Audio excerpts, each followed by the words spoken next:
तर नमस्कार मित्रांनो, स्वागत आहे तुमचं आजच्या एका नवीन व्हिडिओमध्ये। माझं नाव विशाल युदाडे। आज आहे रविवार, तर आज आपण वीकली न्यूज पाहणार आहोत। म्हणजेच मागच्या आठवड्यामध्ये घडणाऱ्या ऑटोमोबाईल क्षेत्रातील ज्या घडामोडी आहेत ते काय आहेत, कुठले कुठले लॉन्चेस आहेत, फ्युचरमध्ये काय अपडेट आहेत, या संदर्भातली पूर्ण डिटेल माहिती तुम्हाला भेटणार आहे फक्त आणि फक्त मराठी भाषेतून। त्यामुळे नक्कीच व्हिडिओ शेवटपर्यंत पहा आणि हा व्हिडिओ शेअर करायला विसरू नका। भरपूर कॉलेजेसमधले जे विद्यार्थी असतात, इंजिनिअरिंगमधले जे विद्यार्थी असतात, त्यांना देखील याच्याबद्दल जे आहे ते माहिती असणं गरजेचं आहे। सो त्यांच्यापर्यंत देखील हा व्हिडिओ शेअर करा, बाकी तुम्ही एक लाईक करून द्या। तर पहिली जी न्यूज आहे टाटा हॅरियर बद्दल। तर टाटा हॅरियरचा जो व्हिडिओ हा ऑलरेडी आपल्या यूट्यूब चॅनलवरती लाईव्ह आहे, वॉक अराउंड व्हिडिओ आहे, बट डिटेल जो रिव्ह्यू आहे ना हा तुम्हाला लवकरच पाहायला भेटणार आहे। तर ही गाडी भारतातली पहिली मॅन्युफॅक्चर झालेली गाडी आहे जी की इलेक्ट्रिकमध्ये 4x4 मध्ये आहे। रिअर साईडला सुद्धा एक मोटर आहे, फ्रंट साईडला एक मोटर आहे, जवळपास 75 किलोवॅट आवरचं बॅटरी पॅक आणि 65 किलोवॅट आवरचं बॅटरी पॅक, आणि जी रेंज आहे ती 75 किलोवॅट आवरचा जो बॅटरी पॅक आहे त्याच्यासोबत 627 किलोमीटरची ARAI सर्टिफाईड आहे। बट रिअल वर्ल्डला जर पाहिलं तर 500 किलोमीटरच्या दरम्यान जे आहे तुम्हाला ही गाडी रेंज जे आहे देऊ शकते।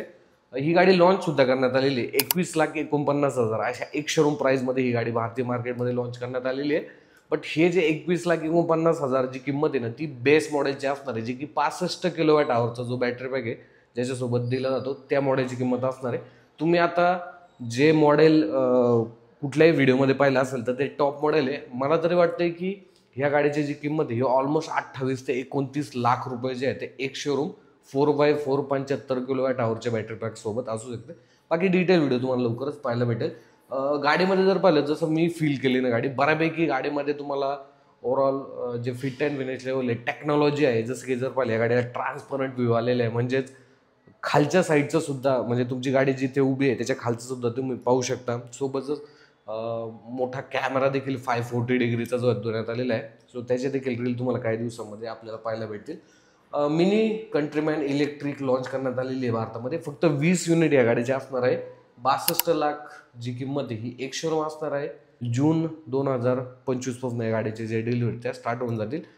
गाडी जर पाहिली पूर्णपणे इलेक्ट्रिकमध्ये आहे आणि रेंज जर पाहिली तर एक अराउंड तुम्हाला 500 किलोमीटरच्या आसपास जे आहे गाडीची रेंज जे आहे ते कंपनी क्लेम करू शकते।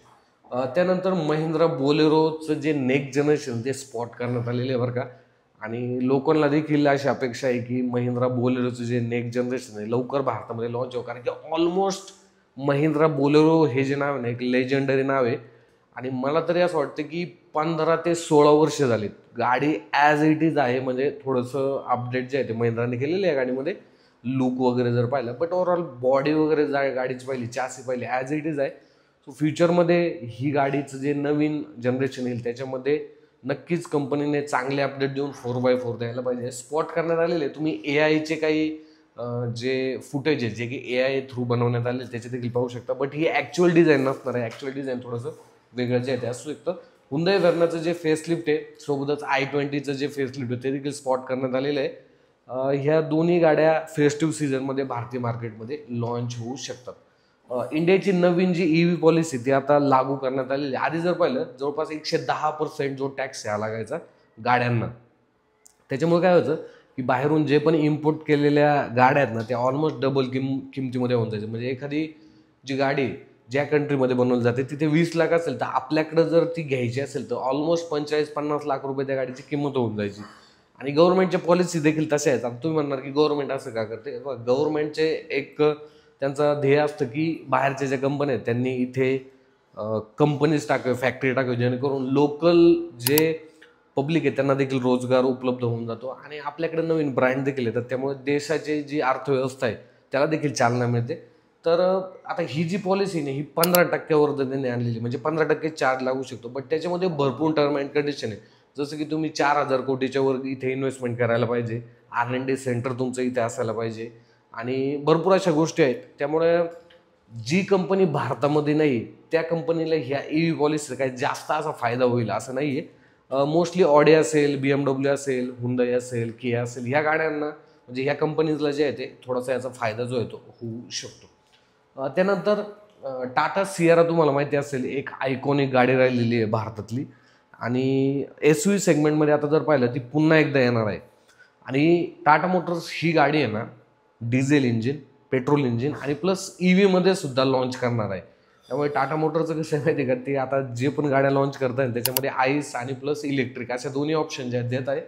तर ह्या गाडीचा एक स्पाय शॉट आलेला आहे इंटिरियरचा, त्याच्यामध्ये जर पाहिलं 3 स्क्रीन देण्यात आलेले आहे. सो 3 स्क्रीनची जी ओव्हरऑल एक क्रेज आहे ना, ही XUV 9e ही गाडी तुम्ही जर पाहिलं त्या गाडीमध्ये 3 स्क्रीन दिल्या जातात. तो CR देखील आपल्याला पाहायला भेटू शकतात. बाकी मला तरी असं वाटतं की टाटा सियारा ह्या वर्षाच्या एंडपर्यंत भारतीय मार्केटमध्ये अनवील होऊ शकते आणि 2026च्या स्टार्टिंगपासून या गाडीच्या ज्या बुकिंग आहेत किंवा डिलिव्हरी आहेत त्या स्टार्ट होऊ शकतात. हुंदाई कंपनी आहे ना, एक नवीन इंजिन जे आहे ते डेव्हलप करत आहे. 1.2 लिटरचं 4 सिलेंडर टर्बोचार्ज पेट्रोल इंजिन. आता तुम्ही म्हणणार की ऑलमोस्ट अख्खी इंडस्ट्री 3 सिलेंडरकडे जात आहे. टाटाकडे सुद्धा 3 सिलेंडर इंजिन आहे, 1.9 लिटरचं पेट्रोल इंजिन. तर मग हुंदाई असं काय करत आहे? हे पहा, भारताचा तुम्ही जर स्टडी केला ना, तर भारतामध्ये भरपूर लोक असे ज्यांना परफॉर्मन्ससाठी गाड्या पाहिजे, चांगला पिकअप पाहिजे आणि एक चांगलं इंजिन पाहिजे जे की जास्त नॉइजी नको आहे. आणि हुंदाईने देखील ते ओळखलेलं आहे. कारण की काय होतं, 3 सिलेंडर जे इंजिन आहे ना, हे बऱ्यापैकी तुम्हाला ठीक आहे पॉवर तर कागदावरती पॉवर तुम्हाला वाटते की हा पॉवरफुल आहे, बट ॲक्च्युअलमध्ये ज्यावेळेस ते कंडिशनला रोडवरती चालतं ना, तर असं काय तुम्हाला जास्त फील येत नाही. जसं की हुंदाईकडे जर पाहिलं 1 लिटरचं टर्बो पेट्रोल इंजिन ते व्हेन्यूमध्ये देतात, त्यानंतर i20 मध्ये सुद्धा आहे. बट असं काही मेजर त्याच्यामध्ये खूप भारी असा परफॉर्मन्स आहे असं नाही आहे. सो हे इंजिन जर 4 सिलेंडर टर्बोचार्ज आलं ना, तर नेक्स्ट लेवल परफॉर्मन्स देईल. आणि फ्युचरमध्ये येणाऱ्या ज्या व्हेन्यू गाड्या आहेत, i20 आहे किंवा व्हेर्ना आहे, व्हेर्नामध्ये तर जसं 1.5 लिटर दिलं जातं, बट तुम्हाला फ्युचरमध्ये 1.2 लिटरचं जे इंजिन आहे ते पाहायला मिळू शकतं. सो हुंदाईला त्या बाबतीत शुभेच्छा आणि लवकरात लवकर त्यांनी ते इंजिन जे आहे ते लॉन्च करावं. बाईकची एक न्यूज घेऊया. सुझुकी व्हीस्टॉर्म 800D जे आहे ते बाईक भारतीय मार्केटमध्ये लॉन्च करण्यात आलेली आहे. पूर्णपणे इम्पोर्टेड असणार आहे. 10,30,000 या गाडीची जर पाहिली तर किंमत असणार आहे एक शोरूम. त्यानंतर अपडेटेड ESD ॲडव्हेंचर लॉन्च करण्यात आलेली आहे 2,15,000. पॉवर नक्कीच चांगली आहे, जवळपास 30 HP आणि 30 न्यूटनमीटरचा जो टॉर्क ही गाडी जनरेट करते. 334 CCचं जे पेट्रोल इंजिन ते गाडीमध्ये देण्यात आलेलं आहे. मागच्या 3 ते 4 महिन्यापासून आहे ना, महिंद्राचा जो सेल आहे ना, तो खूप जबरदस्त वाढलेला आहे. कारण की आपण 2024मध्ये जर पाहिलं तर मारुती, टाटा आणि हुंदाई याच पहिल्या 3 मध्ये जर पाहिलं तर कॉम्पिटिशन होती आणि टाटा देखील 2 नंबरला गेलेलं होतं. बट जसं महिंद्राने कमबॅक केलेलं आहे ना, जबरदस्त आहे. म्हणजे SUV सेगमेंटमध्ये जर पाहिलं ना, ते किंगच आहे आणि ऑलमोस्ट त्यांनी आता 2रा नंबर आहे त्यांचा. मागच्या 2 ते 3 महिन्यापासून आहे ना, ते 2 नंबर पोझिशनला आहे आणि जवळपास 50 ते 55,000 गाड्या ज्या आहेत ते दर महिन्याला ते विकत आहे. त्यामुळे SUVचा जो कन्सेप्ट आहे ना भारतामध्ये किंवा SUV घेण्याचा जो कल आहे ना, हा भारतीयांमध्ये भरपूर आता जास्त झालेला आहे. त्यामुळे थार रॉक्स असेल, स्कॉर्पिओन असेल, XUV700 असेल, अशा प्रॉपर SUV ज्या गाड्या आहेत ना, ह्या तुम्हाला मार्केटमध्ये या गाड्यांची जी मागणी आहे ती खूप जास्त झालेली आहे. त्याच्यामध्ये EV सुद्धा त्यांच्या 2 असणार आहेत. बाकी महिंद्राच्या 2 EV कुठल्या आता सर्वात जास्त भारतामध्ये विकल्या जात आहेत, कमेंटमध्ये मला तुम्ही सांगा बरं. तर नवीन बेंटलीची जी गाडी आहे बेंटेगा स्पीड जे आहे त्या आज रिव्हील करण्यात येईल. म्हणजे आज तर नाही, मागच्या 2-3 दिवसापूर्वी. आणि लिमिटेड असणार आहे. त्याचं जर टॉप स्पीड पाहिलं म्हणजे 0 to 100 जर अचीव करायचं असेल त्या गाडीला फक्त 3.4 सेकंद लागतात. त्यामुळे जबरदस्त परफॉर्मन्स ही गाडीचा असणार आहे. लुक वगैरे चांगला आहे आणि बेंटलीच्या गाड्या तुम्ही जर पाहिलं मोस्टली लवकर कुठेच पाहायला भेटत नाही. टॉप स्पीड 310 किलोमीटरचं जे आहे ते इथे क्लेम करण्यात आलेलं आहे. 650 HP, 850 न्यूटनमीटरचं टॉर्क, V8 इंजिन अशा कॉन्फिगरेशनसोबत ही गाडी जर पाहिली तर इंटरनॅशनल मार्केटमध्ये जे आहे ते असणार आहे. सो अशा काही न्यूज होत्या ज्या की वीकली न्यूज आज मी तुमच्यासोबत शेअर केलेल्या आहे. बाकी तुम्हाला देखील अजून काही वीकली न्यूज माहिती असतील तर कमेंट बॉक्समध्ये सांगा आणि पुढचा व्हिडिओ तुम्हाला कुठल्या गाडीवरती पाहिजे हे सुद्धा सांगायला विसरू नका. धन्यवाद.